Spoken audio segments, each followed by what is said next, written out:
Moje ime je Teo. Ja nisam kao svaki običan dečak. Moj život je više kao misterija. Sve je počelo kad sam se prvi put zaljubio. Bila je to jedna prelepa i najbolja osoba koju sam ikada upoznao. Nisam smeo da joj priđem. Kad sam je izgubio iz vida, pomislio sam da je više nikad neću vidjeti. Tu se moja nada izgubila. Posle mjesec, 2, sreo sam je. Bila je to ona sa onim lepim očima i lepršavom divnom kosom.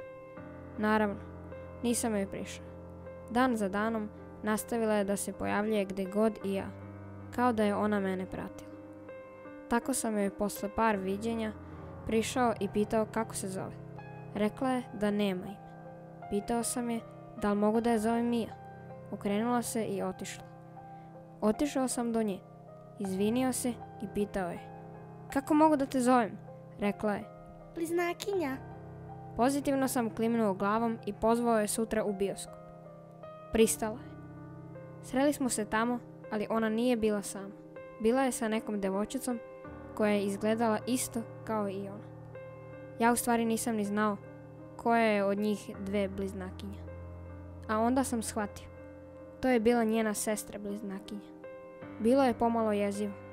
Nisam znao kome da se obratim, pa sam rekao: bliznakinje, vau, nisam znao da ćete obe doći. Njih dve su me pogledala čudno.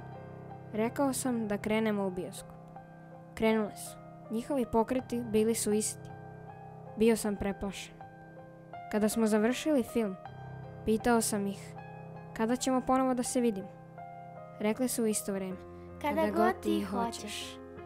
Zvučale su kao neki roboti.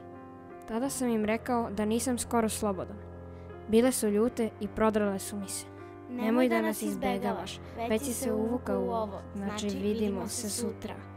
Rekao sam sav preplašen. Dobro. Došle su opet isto obučene. Opet sa istim pokretima. Samo sam im rekao da možemo krenuti.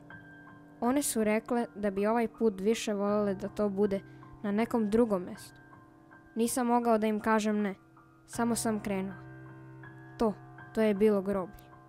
Odvele su me do groblja gdje je pisalo bliznakinja 1 i bliznakinja 2. A između ta dva groba bio je jedan iskopan grob sa praznim kovčegom. Niko više nije čuo za Teja.